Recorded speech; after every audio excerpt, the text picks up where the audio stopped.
Okay, let's talk depth drops. So on these, how I program them is you'll see it either say depth drop or depth drop jump, okay? So these are great because they really are gonna build a lot of capacity in that foot, ankle, shin, all that kind of tissue in the lower limb, because you have to see a force decelerate, and if it's just a depth drop, you just are working on that deceleration, which is huge in sports, return to sport, and all that kind of stuff.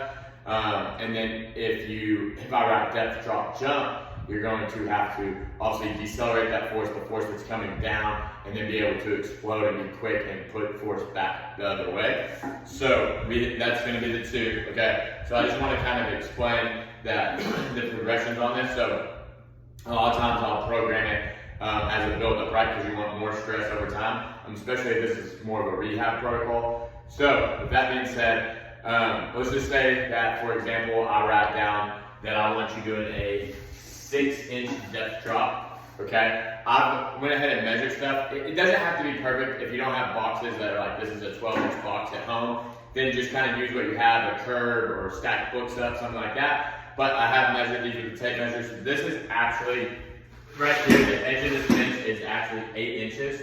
So a depth drop would be, if I got up here on the edge, right? And whether I ride a double leg depth drop or a single leg depth drop, obviously that'll matter as well. So a single leg depth drop from shorter heights is usually what I'll program, and a single leg depth drop looks like this.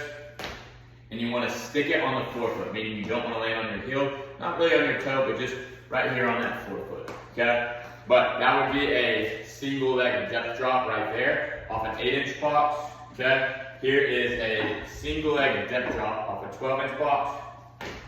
Definitely a little bit harder. Okay, now I'm going to show you a single leg depth drop jump. So it's just, I'm going to drop off the 12-inch box, and then I'm going to jump up as reactive as I can, meaning as quick as I can. And I'm still going to try to do as much height as I can. So it's here, and jump.